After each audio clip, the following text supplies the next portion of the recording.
Aren't you excited for your bowl of Lucky Frosted Cocoa Tricks? It's part of a complete breakfast. From where? Dairy Queen's dumpster? Now don't be like that. I poured you each a bowl of that last Saturday in preparation for this. You mean this has been out for a week? It helps open up the flavors. I had a big dinner. And I'm vegetarian. I'm pretty sure that used to be alive. Hey, suit yourself. Okay, Critic, can you explain why we're up at o'clock in the morning? I forgot at your humble age. You're not aware of the ritual of Saturday morning. You see, Saturday morning used to be a special time for kids. We'd often have friends sleep over the night before and then wake up to the majesty of television's Saturday morning cartoons. Each one filled with brain-rotting material, coaxing us to buy teeth-rotting material. Unfortunately, TV did its job too well, and the following generation said, let's just have the raise our kids 24/7. Thus, every second of every day was Saturday morning cartoons, and they got rid of them years later. Society sucks. Okay, we're not 10 years old. We had Saturday morning cartoons too. We're just wondering why we're here this Saturday morning. Oh, well, that's because we're paying homage to one of the best in Saturday morning awesomeness, Fox Kids. In 1990, the then still young Fox network aired its Saturday morning lineup of shows called Fox Kids. It included bumpers, PSAs, catchy songs, and of course, some of the best kids shows to ever air on TV. Eventually branching out to Monday through Friday as well, Fox Kids lasted 12 years, an unbelievable run when you consider its counterpart, the Disney Afternoon, lasted only 7 years. While half of these shows can still be viewed today, some of them have sadly never gotten a DVD release or were never aired again. So keep in mind, we're not going to look at every single show that aired on Fox Kids because, like I said, this is 12 years of material. We're just going to look at the most unique, inspired, and memorable parts of the greatest Saturday morning lineup there was. So, with our sugar-coated poison in hand, Younger kids wanting to watch what the older kids are watching. Hey guys! can we watch the shows too? And an overprotective parental who thinks if it's not Sesame Street, it's bad for them. I'm sorry, kids, but you're too young to see this kind of stuff. I'm older than half of them over there! Shoo, shoo. I hate you! You're not even my real father!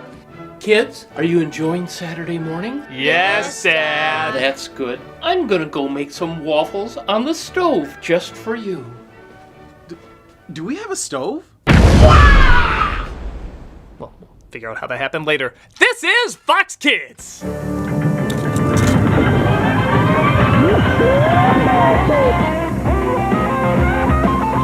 back, chill out, see what all the talk's about. Everybody knows it's on Fox. The Tiny Toons and Dynamo cracked it up with his own show. What was that? It was complicated. We'll get to it when we get to it. Everybody knows they're on Fox. Now Batman's gonna show you he's the greatest superhero. Eat the Carol Patch and Bobby Super Dave commentary. That doesn't rhyme. Keep going, keep going! On Fox. Dog City, X-Men 2, Merry Melodies, Beetlejuice, everybody knows. They're on Fox. It's on Fox. It's on Fox. It's on Fox. It's on Fox. Oh, big surprises, rescue babies. Now you know in the cool places. Everybody knows. It's on Fox! Let's start with one of their earliest staples, Bobby's World.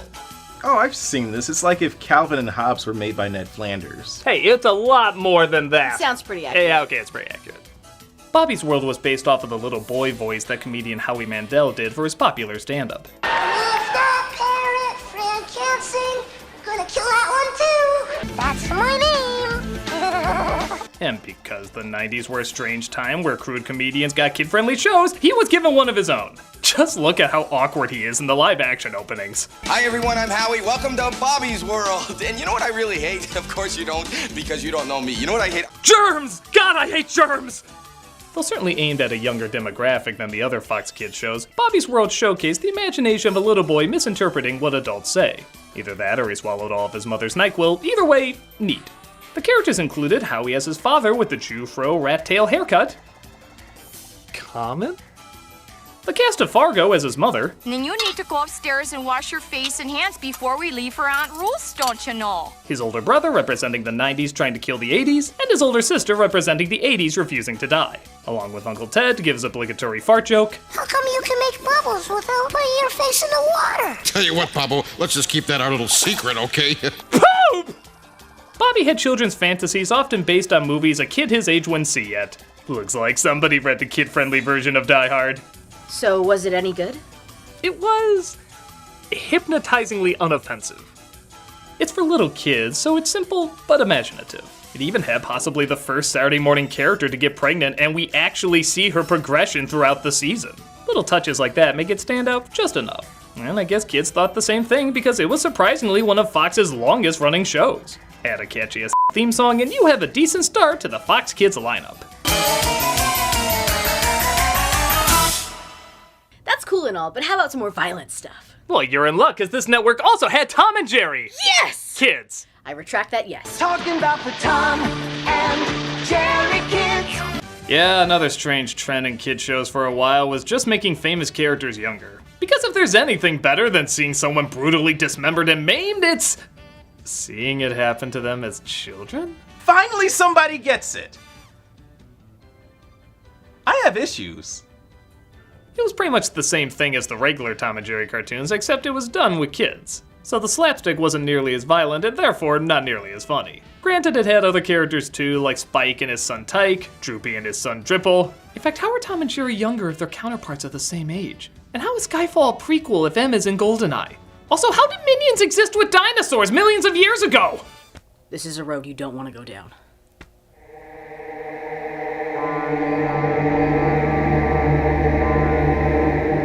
Okay, I'll never bring it up again. Ever.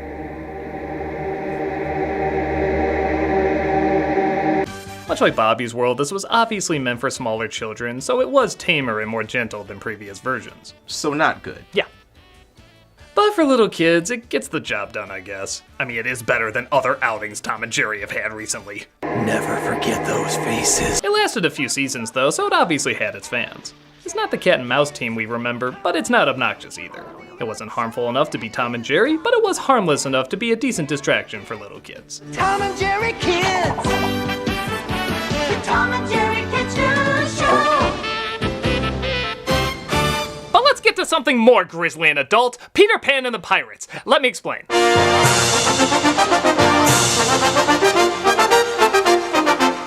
We all know the classic book, play, Disney film, and childhood scarring, but few adaptations of Peter Pan ever captured the darker and surprisingly more adult take of the original J.M. Barrie story than this one. I know that sounds strange, but this was actually a really great show. They were ideas that took concepts from the original book and pushed them even further. For example, Peter steals the pirates' shadows, and what happens? They walk upside down because they've lost their anchor to the ground. That's so creatively strange, but it weirdly makes sense. In another episode, Peter is gone for too long and forgets about everybody because he's distracted by Wendy's future daughter in the real world, who he brings back to Neverland to meet her future mother despite them being roughly the same age. Bye, Uncle Michael. Uncle John, why are you sad? Because I learned today that I shall have to leave Neverland sometime. But I'm happy, because when I do, I'm going to have a daughter as wonderful as you. It's super surreal, but it's also surprisingly adult. It's kind of like the ending of Return to Neverland where young Peter meets older Wendy. That's a lot of people's favorite part of that movie, and this show is mostly comprised of scenes like that. The characters all have fleshed out personalities, with Peter always hungry for mischief, the Lost Boys and Pirates all having distinct character traits, and in my opinion, the best Captain Hook ever portrayed, played by the only actor who could perfectly portray him. Literally, the first perfect thought that comes into your head is who plays him. Tim Curry. Yeah, right, Tim Curry! If I must die, I will encounter darkness as a bride and hug it in my arms. This is the first Captain Hook that has dimension to him. Yes, he's an angry screamer and a scoundrel, but he prides himself on being a gentleman and a sophisticate. One minute he's ready to stab your heart, but the next he might let you go if you make him laugh with a reading of Shakespeare. Oh, dear God, they give you death by inches. Will Shakespeare give thanks that you aren't here to witness this atrocity? He was an egotist, but still valued his bizarre ethics. It made him both funny and intimidating at the exact same time.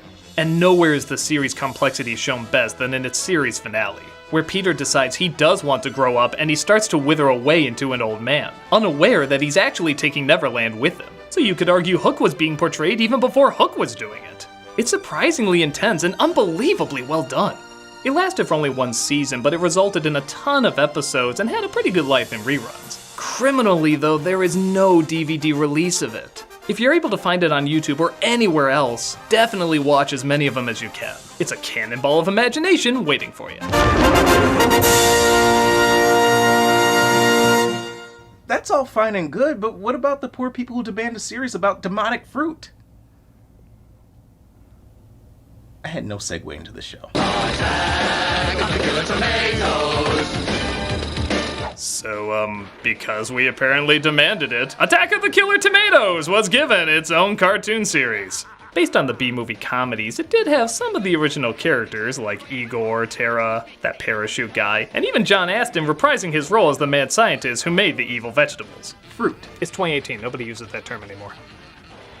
It certainly had the strangeness of the films down, but it didn't have much more beyond that. The plot is similar to the movies in that a mad scientist wants to take over the world with the tomatoes and his failed experiments, Tara and FT, and tomato war veteran Wilbur tries to stop him. He gets help from the main lead, a boy who was not in the movies, and you can clearly see why. He's pretty bland and forgettable, and the animation doesn't do him or any of the other characters any favors. You know you're supposed to stay away from salt. If someone sees you change... What is up with this girl? Is the binary code on her neck being hacked? Must blackmail George Clooney with Return of the Killer Tomatoes footage. Yo, zucchini. Look at this scene. She has to lean over to talk to FT, but look how she does it. It's Igor, Dr. Gangrene. What the? Is this part of the joke, or is it just poorly animated? The whole show is kind of like this, leaving you with no idea what's intentional and what isn't. Even the dialogue, you can't figure out what they're aware of and what they're not. Being a luscious, ripe tomato can be hard on a girl.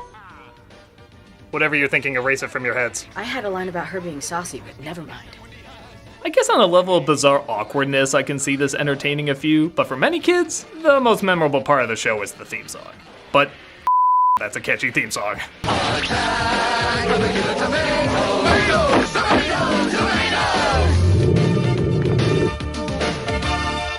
But not all the Fox Kids shows started off on Fox Kids. A charming story about a dead man who befriends an underage girl he was going to marry. Finally, somebody who gets it. Do I have to worry about you? You might.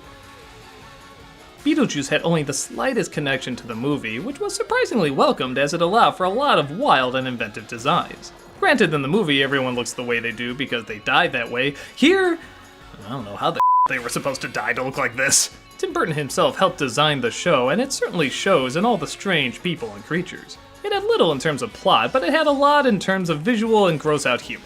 At a time especially when there wasn't much in terms of dark or macabre cartoons, this one gave us a small but still memorable taste of the enjoyably morbid. It was a waste of time, but it was a fun waste of time.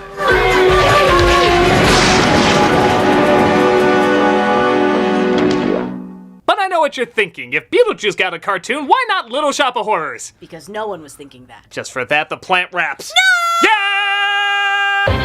Little shop, take me to the... Little Shop is based on the musical interpretation about the man-eating plant, except Seymour is now a little boy, the plant raps instead of sings, and absolutely none of it looks completed. You got boxes on rubber that spit out smoke. If this place weren't so sorry, it'd be a big joke. That's why I'm out of here, you know what I'm saying? This looks more like the bumpers you see before they go to commercial. You don't give those bumpers enough credit. The focus of the show is the plant is trying to get Seymour to win the girl and defeat the bully while also running a plant shop that's constantly infested with banned musical numbers. My business is a bust. Business, what a joke.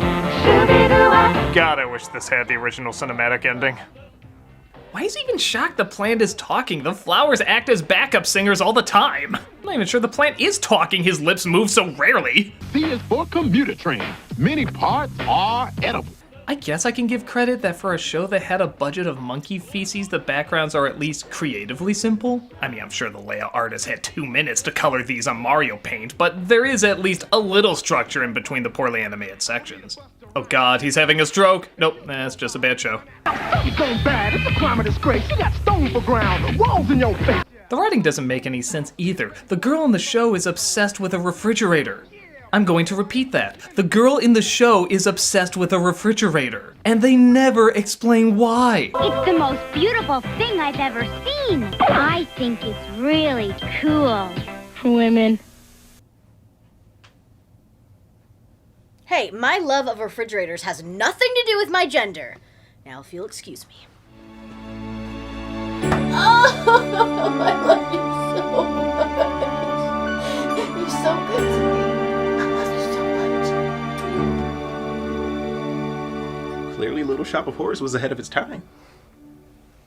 Like I said, this has little redeeming value, but I'm sorry, I have to reference a Little Shop of Horror cartoon show in the 90s where the plant raps. I know you think it's a crime it exists, but it's an even bigger crime to act like it doesn't exist. The show lasted only 13 episodes before it was yanked, and you can see why this fertilizer didn't get far.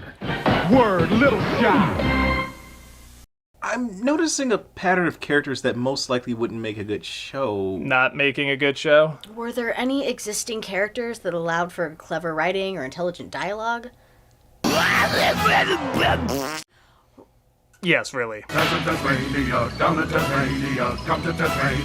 Warner Brothers was given the task of turning one of their most profitable Looney Tunes, the Tasmanian Devil, into a hit show. How do you do that, though, when his dialogue is mostly... Well, they ingeniously make everyone else very well spoken. Even to the point of it being ridiculously overwritten.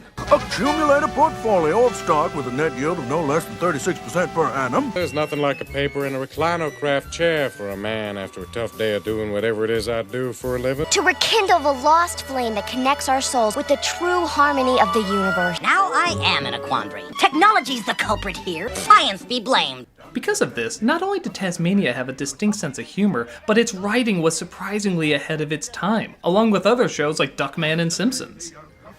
Yes, really. Based in the land down under, where Wacko Warner sings the theme song. Welcome to Atlantic's Way, under, down, under. Taz lives with his talkative family, interacting with his talkative friends, and partaking in the conversations as little as possible. Much like the other Warner Brothers shows, there's a lot of fourth wall breaking, a lot of slapstick, and like I said, surprisingly a lot of talking. Again, from a show where the main character talks like this. Though not talked about by many, Tasmania still had an impressive 4-year run. It had good animation, good timing, and actors who had to talk a surprising mouthful for a show about a Tasmanian devil. Ferociously intense. Not that he's likely to make much progress, given his choice of methodology. Got a house to show, a career seminar to attend, some charity work to do, and a dinner party to prepare. So my schedule's pretty much open. It's so strange this would be both as funny and as wordy as it is. But maybe that's part of the bigger joke in general, that the most dialogue-focused slapstick children's show was around this guy. Shall we pause to consider this irony? Maybe later. Sadly, there's only a few DVD releases of this show. It honestly deserves a lot more. The episodes you can find, though, are a ton of laughs and had a lot more work put into them than they probably deserved. To put it short, Tasmania is a heck of a spin. Come to Tasmania, we mean you! Nothing, I'm watching Tiny Toons here on Nickelodeon. Very innocent, wholesome quality. Wheels of the bus go round and round, round and round, round and round. What was that about? Oh, well, Tiny Toons is up next. But what did that have to do with it? Because that scene always bothered me. It wasn't on Nickelodeon, it was on Fox Kids. And they didn't do stuff like sing the wheels of the bus go round and round. It had good writing, it was a good show! Shame on you, Seinfeld! Shame on you! Oh my god, okay. I'm sorry, I never had an outlet to talk about that clip. It always bothered me. It always bothered me. They got so many things wrong about that clip. It was a good, decent show. It just has been building up for a while. Critic, it's not your fault. I know. It's not your fault. I know. It's not your fault. Don't do this to me, man. It's not your fault. Don't do this to me, man. Not you, man. It's not your fault. Stop it, not you! It's not your fault. Tiny Toons. Though having a very successful run in syndication, Fox Kids bought Tiny Toons and ran it from its 3rd season on. It was one of the few shows based on the younger version of popular characters that branched out not only to be successful and funny, but also obtain its own identity over time. Characters like Elmira, Montana Max, and Furball were all very different from their counterparts Elmer, Yosemite Sam, and Sylvester. The nice thing is, while in syndication, there was definitely a lean towards being more kid-friendly, but when it went to Fox, they broke out more of the classic Looney Tunes humor, with celebrity jokes, in-jokes, satire, a Buster that sounded eerily close to the Crypt Keeper. Tunes from the Crypt. It played well. So well that one of the most popular characters, Plucky Duck, was given his own show that same year. Yeah, so what was that? It's complicated. You see, the first episode of the spin-off was actually hilarious. They're acknowledging he's getting his own show, but he abandons it to try and be Batman in Tim Burton's next movie. It's amazing how funny it is. The violence, the satire, the celebrity in-jokes. Tim! I should be Catwoman, you know it! Look at me! Roar! Roar! It had a ton of viewers rolling on the floor with laughter. It was so good. That sounds great. What happened? That was the only new episode. They weirdly just started showing clips from other Tiny Toons episodes where Plucky Duck was the focus. So what was supposed to be the Plucky Duck show just became the best of Plucky Duck. A clip show. Maybe this was filler for a show they didn't make in time. Maybe they only animated the pilot but pulled the plug like what they did with the Elmira show. Whatever they did, it faded quickly, resulting in only 13 episodes. Regardless, we still got a pretty funny first episode and a ton of great material from the original Tiny Toons, giving it a memorable and hilarious run. But not every show gets the attention it deserves. I know what you mean.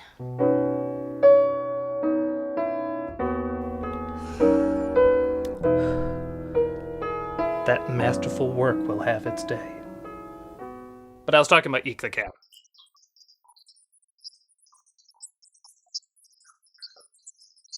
In a world filled with Ren and Stimpy knockoffs, Eek the Cat was arguably one of the first. But just like those other shows, it had a similar style, but still its own hilarious identity. The opening sums it up perfectly. He has a dream about helping someone, wakes up to reality, and everything tries to kill him.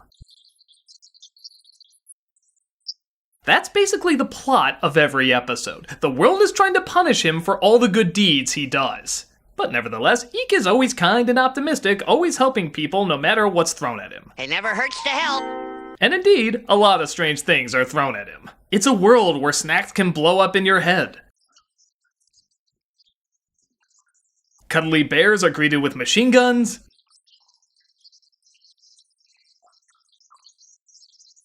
And Ross Perot was commander-in-chief, back when that was the craziest person who could be president.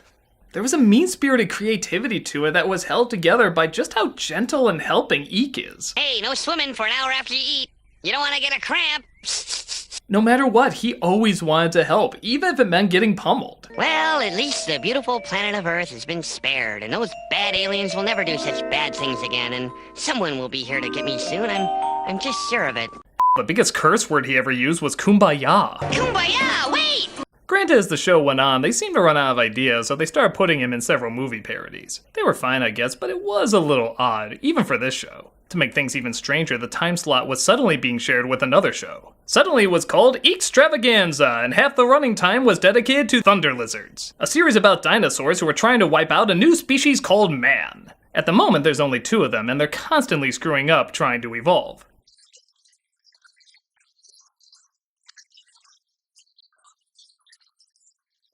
These guys are like the prototype for SpongeBob and Squidward, except the sexual tension might be a little greater with them. The show was pretty funny, but not as good as Eek. Nobody minded too much that the shows were cut in half, as we still got our daily dose of strange, and the show had a good run of 5 seasons. Sadly again though, there's no DVD release, hence the watermark. With the rise of even more surreal humor and internet culture, this really should be more available to the public. It was mean, violent, cruel, relentless, yet funny enough had a good heart at the center of it. Eek definitely needs to make a comeback, and hopefully somebody out there can make it happen in the future.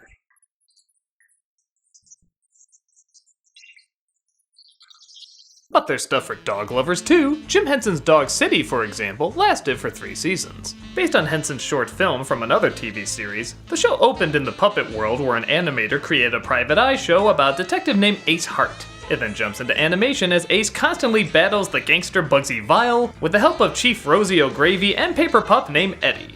As you'd imagine, there's a lot of dog puns in this, which is usually annoying, but after a while, there's so many of them, you're kind of floored so many could exist. I did some sniffing around, trying to get a leg up in the case. Pavlov brand beef biscuits. Bernard St. Bernard. St. Paul! Not much bark, but what about our bite? Station WFIDO. Some thought he was 1 table scrap short of a full doggy bag. I'm annoyingly intrigued. Like many Jim Henson projects, there's a charm in how kid-friendly it wants to be. For example, the animator hates violence, so guns are usually replaced with rolled-up newspapers. And when guns do eventually make their way in, he switches it out for a senseless showdown. It's kind of adorable. Diving into unknown waters is senseless, but is it as senseless as running with scissors? I think not. The strange thing is, Fox would do another dog detective show called Droopy Master Detective. What was up with this concept? They had the same obsession Disney Afternoon had over ducks. Did they just think this would be the next big thing? Did they even watch this show? While Droopy was canned pretty quickly, Dog City had a pretty decent run. So, I guess if you're a dog detective person, I'm a cat detective person myself, Dog City is cute enough to give a viewing.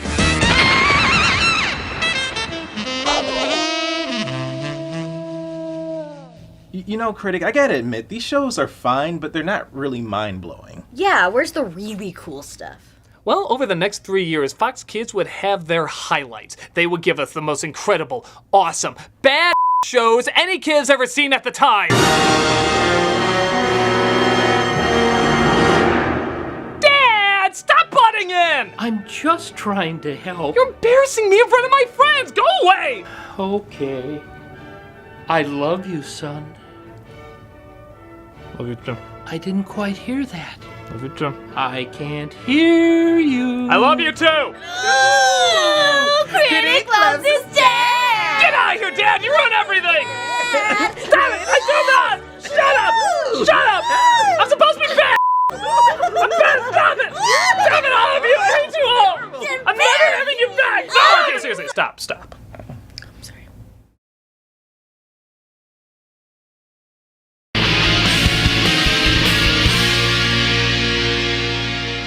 So even though Fox Kids was growing, it still wasn't the dominant force in Saturday morning or kid shows. But year 3 is when all of that started to change. Fox Kids expanded from Saturday morning to weekday afternoons, which was a risky and expensive move. If they wanted kids to constantly be watching, they needed some kick-ass shows to keep them hooked. Thankfully, they had little gems like this, and this, and this. Now, I've talked to death about these shows in the past, so I'll do my best to talk about something different about the impact that they had. First, Batman the Animated Series. After 2 wonderfully dark Batman movies, an animated version of The Dark Knight not only won both kids and adults over, but it served as a game changer for Batman in general. A lot of writers went on to several other Batman canon projects. Several characters and backstories created for the show made their way to the official Batman lore. And even to this day, when most people read Batman comics, the voices that pop in their heads are always Kevin Conroy as Batman and Mark Hamill as the Joker. It's hard to read them without making that connection. Wherever you go, I'll be right behind you. That's all, folks. Unlike other kid shows at the time, Batman took years to develop, resulting in a unique style not often seen in many animated series. The backgrounds always started off on black paper to keep the dark environment of the show consistent. The characters and buildings had an Art Deco style as opposed to a pulp comic style like all the other shows. And the atmosphere in general was more adult, allowing for quieter moments, slower pacing, and more realistic acting. There was no other animated action series that looked like this at the time. And now, every animated action series is trying to look like this. It walked the perfect tightrope between too playful and funny and too dark and gritty. It seemed like it incorporated everything. It felt true to the comic roots, worked in the adult side of the movies, had a good laugh at the campiness of the situations, and yet somehow also felt like its own unique vision. It's just as good today as it was when it first premiered, and no other Batman show has ever topped it. Think about it, after all these years and all the other incarnations that have come out, no other show has done Batman as well. It's just as clear today as it was years ago why this was a huge game changer. But Warner Brothers was breaking new ground with another game changer! What? I was just talking about Animaniacs. Oh, I see. You guys think I talked about it too much, huh? If Animaniacs was a you'd have paid off 5 of our house loans. Yeah, what? Did they save your cat or something? No, but through the magic of wishful delusions, now they have. Fine, I'll keep it short. Seen as the follow-up to Tiny Toons, Animaniacs was a variety show that stepped up its game. Every episode had a plethora of great songs, memorable characters, hilarious animation, but most important of all, brilliant writing. It was truly the closest we ever came to experience the fresh comedy of the original Looney Tunes. They had the great comebacks, the violent slapstick, the imaginative take on the world we all wanted to experience. This must have been similar to when people saw a Bugs Bunny cartoon for the first time on the big screen. There was just an excitement that you were going to see something clever, funny, and filled with so much energy they felt alive. Along with Batman and Tiny Toons, it was one of the few shows that had an entire orchestra providing the music. And speaking of which, the brilliant songs are still being used by kids today to pass countless school exams. In fact, they even keep updating the songs to coincide with the constantly changing world. In fact, these songs even went on tour with songwriter Randy Rogel and actor Rob Paulsen singing their infectious earworms. They're still that popular. It seems the show was so popular that's even being rebooted. In 2020, these characters are coming back to give their take on modern day insanity. Imagining the shots they can take with the internet, trends, politics. It's crazy exciting to see where this can go. Will it be as good as the original? I guess only time will tell, but one thing's for sure, we'll always have these timeless, classic, hilarious characters to look back on.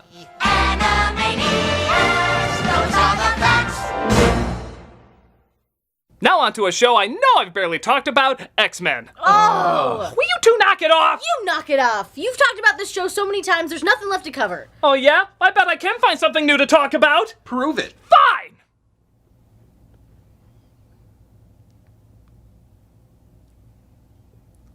Apparently it was the passion project of the head of Fox Kids. Margaret Loesch ironically used to be the head of Marvel Television, producing hit after hit except in one category. Funny enough, the Marvel characters never caught on in TV. Every attempt seemed to bomb, including an early version of X-Men where Wolverine was Australian. Wait, she's not joining the X-Men, is she? She's just a kid! That's almost too ironic.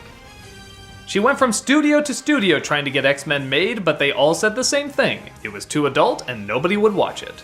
Margaret then went on to be the president of Fox Kids and cared so passionately about getting X-Men a TV series that she put her job on the line. They knew if this was gonna be good, a lot of money had to be thrown at it, so she took the gamble but picked the right producers, writers, and actors to make it work. The only downside is there was not much time to make it work. In fact, the tone and animation were so campy and off-key in the first season that they only had 2 episodes for the big October premiere, that being the 2-part pilot. What the do you do when you need months and months to rework your show? You present the first 2 episodes as a preview.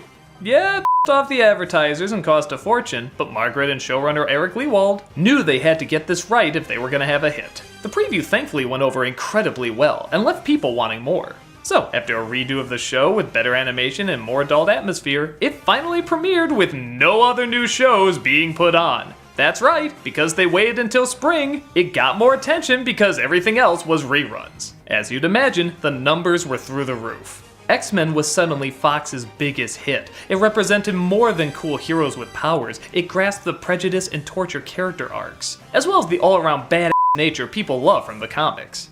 After being told no over and over from several studios and even ignoring advice from Stan Lee to make it more kid-friendly, the creators stuck to their guns and turned in a huge payday. Much like the X-Men who had to fight for human dignity, so did the creators who wanted to see their timeless characters done right. X-Men would go on for 5 seasons, one of Marvel's longest running series. It launched them into the mainstream more than before, leading to several reboot series, comic spin-offs, and of course a beautifully inconsistent movie franchise. This was a gamble that paid off all the way to the X-Bank.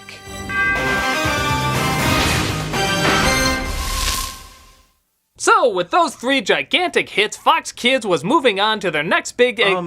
Aren't you forgetting another hit show? Don't think so. Yeah, one that still makes like a butt ton of money even today. No, there's no other hit shows at that time.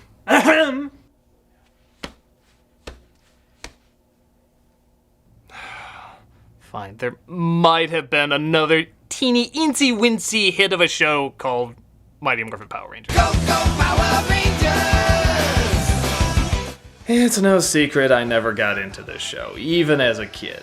It was just so dumb. The same time Batman and X-Men were on, we had... About that double date we talked about? Yeah. So dumb. But okay, let's talk about it a bit, because on the one hand, it is a brilliant marketing strategy. 5 teenagers with attitude are summoned by Jabba the Fuzzy Mouth to stop a space witch named Rita for her crimes of bad lip syncing. They first do a martial arts fight against a monster of the week, and then they grow in size and use giant robots in a fight against Los Angeles Japanese mountains. So yeah, the setup was pretty obvious. Shoot American actors for dirt cheap, and then cut to Japanese stock footage from another hit show in Japan. Power Rangers, of course, turned into a huge hit, which meant as long as they were still making shows in Japan, oh god, they'll never stop! They could keep making shows here. Power Rangers was not only the longest running series on Fox Kids, but it surpassed it. Even after Fox Kids shut down, the show still continues to have an impressively long-lasting life. It had many spin-offs, storylines, reunions, callbacks, and tons of B-movie monsters to fight. On the one hand, I really wanted to like this show because, hey, martial arts, giant robots, killer monsters, that can be some fun but... Guess you finally flipped over me. So dumb! It was clearly past my time and not for me, but that doesn't mean they didn't tap into something that excited a ton of kids. And some very disturbed adults years later. Power Rangers, whether you like it or not, was, and still is, an impressive spectacle. But it wouldn't be the 90s unless we forcibly had to teach you Where is Carmen Sandiego? Carmen Sandiego! Thankfully, some shows were better at it than others, like Where on Earth is Carmen Sandiego? Rockapella. Nope. This was a different kind of Carmen Sandiego, one that was on a kid's computer game that tried to educate you. That's exactly what Carmen Sandiego is. Okay, maybe not that different. The on-screen player always had to pick two characters to go after Carmen, and he always picked the sister and brother duo, Ivy and Zach. Hello, player. Thanks for picking me. Yeah, that sounds weird. There's a freaky chief who seemed to be a mix between Max Headroom and the genie. Ivy, Ivy, Ivy, you simply must learn to accessorize! Regrettably so. And the duo had to chase Carmen around the world to get back the famous monuments that they'll inevitably homeschool us about. Okay, listen up, gumshoes. You'll be heading to Holland. It's the home of wooden shoes, tulips, and the world-famous windmills. On the one hand, this doesn't work as well as the game show because the investment came from having to know the information to get further. Here, the show just kind of comes to a halt to teach you something. He used bold colors and violent brushstrokes, often slashing at the canvas as he painted. On the other hand, though, it did have a story to each one, and Carmen herself was just as stylish and cool a villain as you would want her to be. In fact, a lot of the time she would leave the clues on purpose because she loved the thrill of the chase. At first I thought this was kind of lame, but then the more I thought about it, how clumsy is Carmen in the other versions to always leave something behind? Here, she's at least owning up to her stupidity. The show lasted a good while with 4 seasons, and even though the education stuff did feel a little forced, it was still cool seeing the Queen of Thieves do what she does, and I guess help us get a little smarter watching it too. It was decent enough for what it was.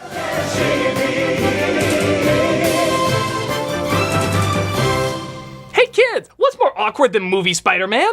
Other movie Spider-Man? And? Cartoon Spider-Man? And? Other cartoon Spider-Man? Yes! Writing the tales of X-Men, heck, even doing a crossover with them later. Spider-Man tried capturing the same complex characters and ideas their other hit Marvel show had. Did they?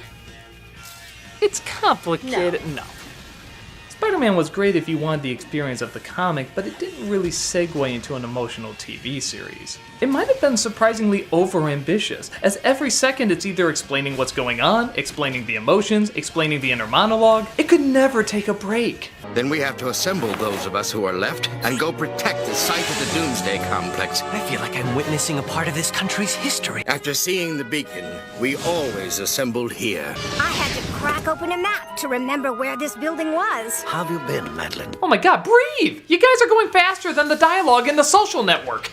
The CG city wasn't a bad idea at the time, but now it just sticks out like a sore thumb. In other instances, the CG background matches the look of the painted background. This just looks like he's swinging into a screensaver. But those are just little details. Maybe it could still work if the writing was sharp. Anyway, this lizard thing is probably just an urban myth. Wait a minute, looks like I was myth-taken. Oh. But again, to its credit, it did take a lot from the comics, trying to cram in as much as you can in a kid's show. I just think it did it too much. It wasn't Power Rangers silly, but it wasn't X-Men serious either. It was something in between. But it seemed to be enough, as this Marvel show lasted 5 seasons, so I guess it must have made a big connection with a lot of fans. And granted, there were some really cool things to see, like Tony Jay as the Kingpin, Mark Hamill as the Hobgoblin, not Topher Grace as Venom. And to think we thought this would be the greatest Marvel team-up we would ever see on any screen. Power of lightning, strike again! Power of web shooters, get real sticky. Sure. These days it sounds a little corny. Looking back, it's not as bad as I remember, but its pacing is still way too fast for us to absorb every adventure. It's got its fans though, and I can see why. It was a huge hit, and anything that makes this a little less awkward must be doing something right. But for for my money, the best superheroes always shouted... Oh, can I say it? I've always wanted to say it. Go ahead. Fork! It was one word. It was one word with 5 letters. You couldn't even say 5 letters! This is nice.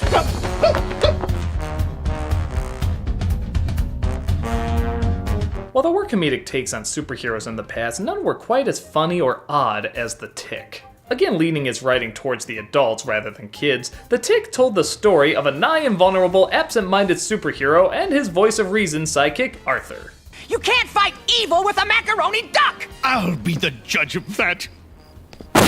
While the idea based on the cult comic went through several different incarnations in the future, most people agree this is the one that was the most faithful to the source. It did what many superhero parodies do, adding a big slice of reality to our comic book fantasy. But the biggest punch it lampooned is just how many superheroes there are. Particularly now with the Marvel Cinematic Universe, The Tick addressed what would happen if so many of these side characters and spin-offs really did exist in the same universe. This is all the heroes you could find? Well, it's such short notice. These people have lives too, you know. Though sometimes the animation could be a little choppy and the timing a hint off, The Tick still had original writing with very enthusiastic characters. But what really pursued us? Where were we really trapped? Come on, Arthur! Get meta with me! Tick himself is infectiously positive. He just loves being the hero, but he never came across as egotistical. He really believes his corny speeches and one-liners, thinking they inspire people just as much as they inspire him. What pursued us were our own obsessions. I'm good, you're evil. I'm a woman, you're a man. What does it all mean? Nothing. He never felt cynical or mean-spirited. He doesn't think much about what he's saying, but rather the way he's saying it. To a point where even silverware can serve as a battle cry. It had a modest run of 3 seasons and continued to run in syndication, only increasing its cult following.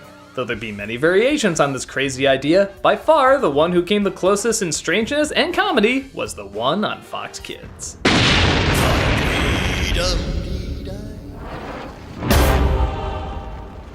That's cool, but can I have a show based on a book series where the scariest part was the cover? No. Oh. But you can have a show that's less scary than Are You Afraid of the Dark?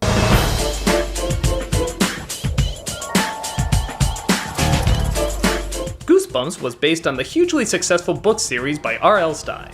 It was wild, imaginative, and not the least bit scary. Hey! You know I'm right. You all know I'm right! When I was younger, I was always off that all the scary shows I watched were never scary. Goosebumps, Are You Afraid of the Dark, even Tales from the Crypt I never found frightening. But as I got older, I realized that's not really what they were about. The intent wasn't to scare you, the intent was to have fun in a classically spooky setup. One of these episodes is about a killer sponge, for God's sake. The hokey acting and over-the-top writing only add to the B-movie quality that honestly kinda gets better every time I see it. That doesn't mean they weren't trying, it just means it should be enjoyed on a different level than you might expect. It's like getting angry if a Scooby-Doo episode isn't scary. It's just not what you're supposed to be looking for. Every show had a new monster or a new scenario that would tie into the character's persona or fears, similar to The Twilight Zone. Except, you know, laughably stupid. It took me a while to warm up to this series, but now watching it with the intent of having a good time, that's exactly what I get out of it. A good time. It's one of those kooky kid shows I weirdly enough like even more as an adult than I do as a kid. Just for entirely different reasons.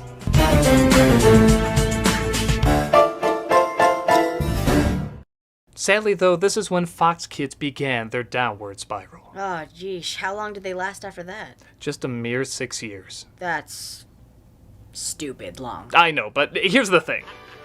Warner Brothers was starting their own network with their own kids programming called Kids WB. And when they started up, guess what they took with them? Animaniacs, Looney Tunes, and Batman.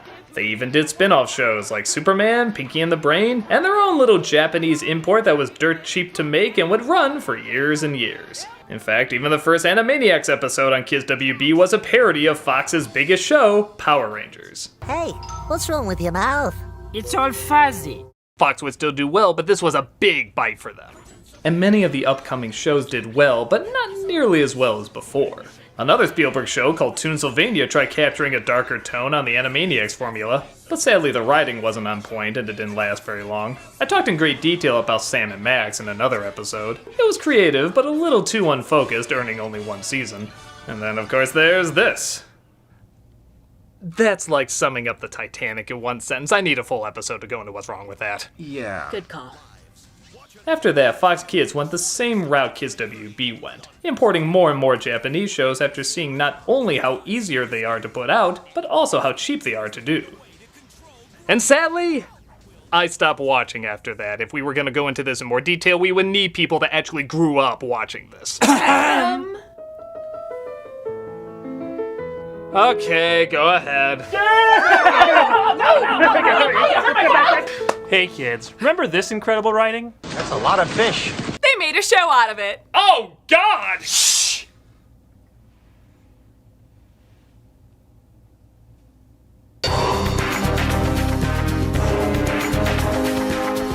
Godzilla the series was a direct continuation of the 1998 Godzilla movie. It featured some actors from the film lending their voices to reprise their roles. Including Bart Simpson.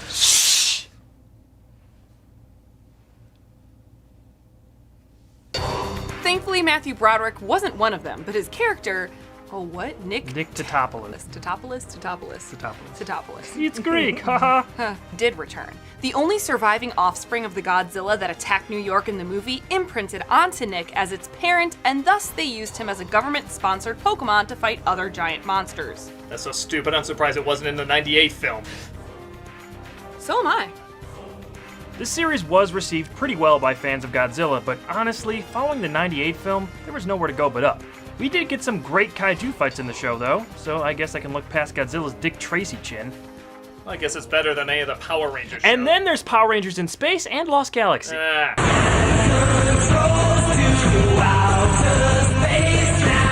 Power Rangers in Space wrapped up the show's initial run and was supposed to be the series finale. As we know, that didn't happen. Much to our regret. I don't like it back here. What on the surface seemed like Star Trek Light actually became one of the most popular and well-received seasons in the show's history.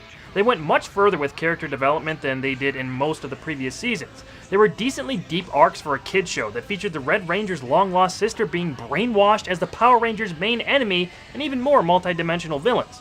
There's plenty more to talk about with this season, which finished the Zordon era and ended up saving the franchise, but some of you may just know it for their crossover with the Teenage Mutant Ninja Turtles.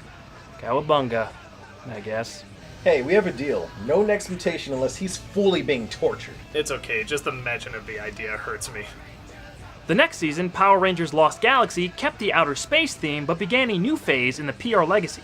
Starting here, every season introduced a new cast with new powers, Zords, etc., and that became the status quo for the series moving forward. Saban's big plan to get this phase going? Sword in the Stone in space. Woo? Actually, this season was pretty good. I enjoyed it quite a bit. But I know what you're thinking. Those shows needed a lot more Ryan Gosling as young Hercules. It's actually amazing how much we weren't thinking that. Well, Fox Kids was. I was thinking that.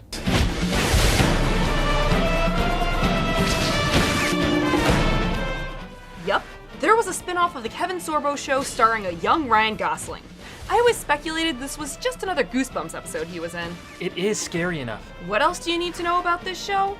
Well, I think this clip says it all. What is a performance that you've given? Something that you're insanely proud of? My work on young Hercules. Really? I had a fake tan, leather pants, was fighting imaginary monsters. They weren't really there, but I was acting like they were there. My God, I think we're all in a Goosebumps episode. We also can't forget about Beast Wars. This is one of my favorite childhood shows. It traded in cool cars, trucks, and jets for animals like rats and ants. Believe me, it's way cooler than it sounds. This was my generation's Transformers show, and I absolutely loved it. Beast Wars, along with Reboot, was among the first all-CG animated series. The early computerized look doesn't hold up all that well, but for the time, it was revolutionary and set the show apart from most other things on TV. The stories were great, the characters were great, it was just a really solid animated series.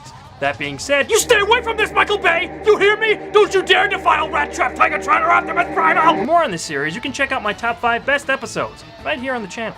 If my face isn't on it, I don't watch it. Like I haven't heard that before. Beast Machines Transformers was the less popular sequel series to Beast Wars. It took place almost immediately after and was dark, sobering, and kind of depressing at times. You know, for the kids. The change in tone and design wasn't something anyone was asking for, but it did end all the stories that started in Beast Wars and has gained a small, dedicated following over the years.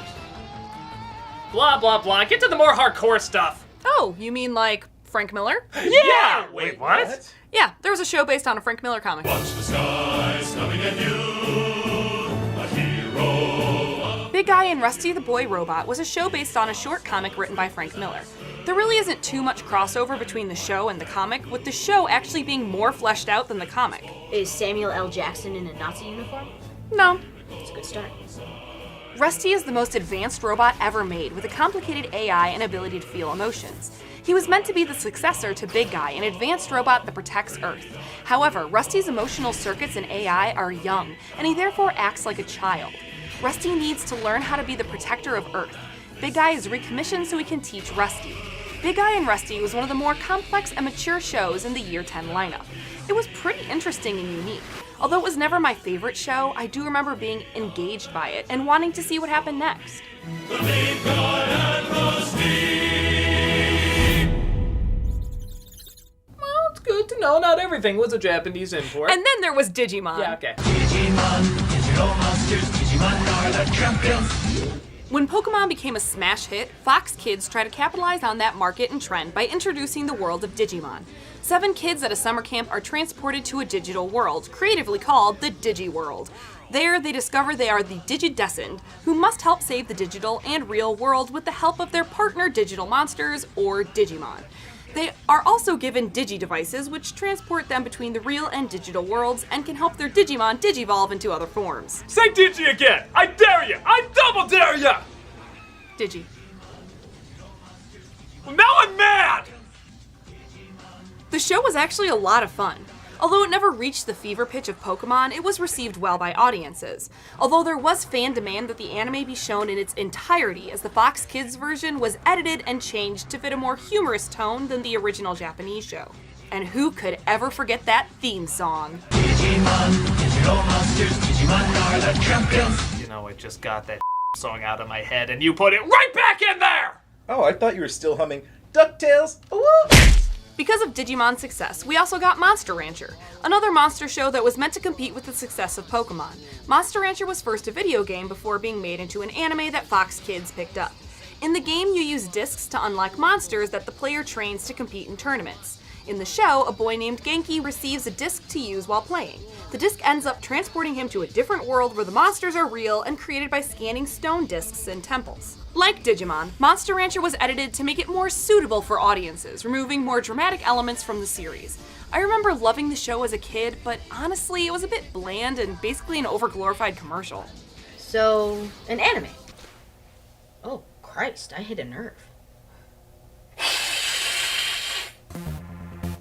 Fox did give Spider-Man another go with Spider-Man Unlimited, a loose sequel to the '94 series while having a strange and somewhat confusing plot that sent Spider-Man to a duplicate world on the far side of the sun called Counter-Earth. Normally this would be like a parallel dimension or something, but apparently that's not exactly what Unlimited was going for. Instead, we got a really weird futuristic planet for Spider-Man to fight Venom and Carnage on while freeing humans from oppression. Wow, this is making his deal with the devil almost sound credible. Due to legal issues, this series couldn't draw from any of the decades of source material that came before it, or even use the standard Spider-Man suit for most of its run. There have been some awesome designs for alternate spider suits made over the years, but a web cape? Unique, to say the least. The opening theme sounds like it's trying to be Batman Beyond, but comes off like its goofy clubbing cousin. Like clubbing a seal, I think you mean. I get that Spider-Man the Animated Series is an insanely tough act to follow, but Spider-Man Unlimited was a mess from the beginning, both behind and on the screen, that is best skipped over by fans of the webhead. And then there's Angela Anaconda. My name is Angela, hey hello! Welcome to my very own show. I'll introduce my friends to you. Did any of us actually watch this show? No! I can see why.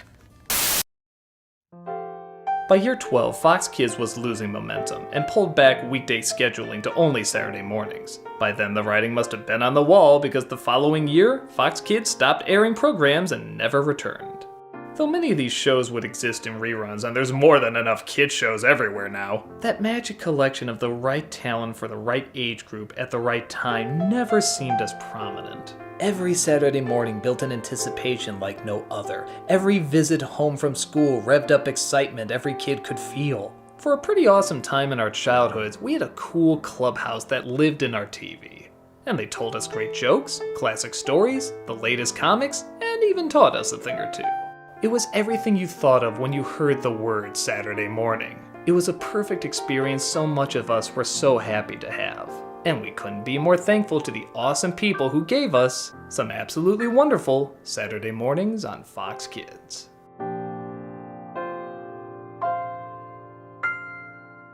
Speaking of which, we should probably start getting ready for bed. What? Oh yeah, I guess we have been watching well over 12 hours of shows. So what do we do now? Well, protocol says we should be playing video games past our bedtime. Laugh and scream at basically nothing. And have deep philosophical talks while trying to go to sleep. Sounds good. Oh my god, duck season is the best! Shoot the dog! Shoot the dog! Oh, yeah. Will Smith!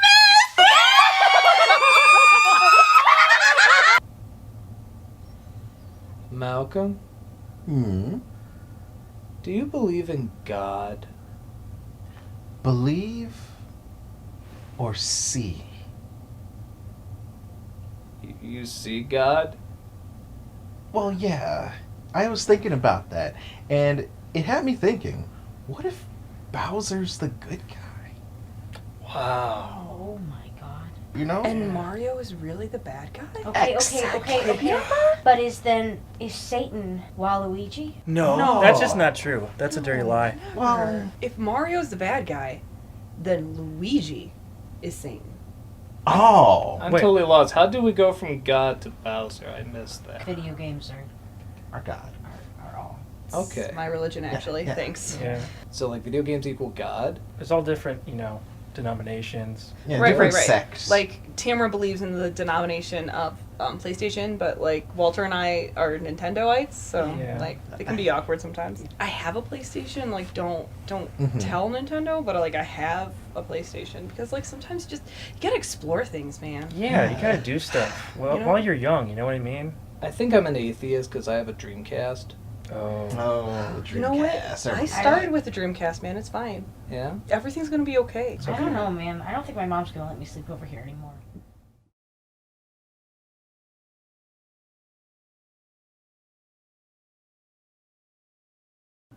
Hi, Doug Walker here doing the charity shout out, and this week we are doing Build Chicago. Build grows hope and engagement with a wide array of school and community-based programs that build the habits of success, spark interest, uncover talents, give kids a sense of accomplishment, and empower them with the tools to resist risky behavior and make positive choices. Their mission is to engage at-risk youth in schools and on the streets so they can realize their educational and career potential and contribute to the stability, safety, and well-being of our communities. Founded in 1969 as a pioneering gang intervention program, Build is nationally recognized as a gang intervention, violence prevention, and youth development impacting over 3,000 youth and families in 5 Chicago's most challenged communities. Build's holistic model integrates an array of services to meet individual and community needs, including gang intervention, violence prevention, college and career readiness, youth leadership development and civic engagement, entrepreneurship, the arts, and clinical services. Their objective is to ensure that every child has a bright future regardless of individual challenges or neighborhood barriers. If you look at their site and their YouTube page, you can see all the creative ways they help kids find a future where they can thrive and succeed. They have tons of events you can visit, donate to, or volunteer at on their site. And like I said, they got that great Peace Parade and Carnival coming up in August, so you should definitely show up there if you can. Click on the link and see how you can play a big part in keeping the future peaceful and strong.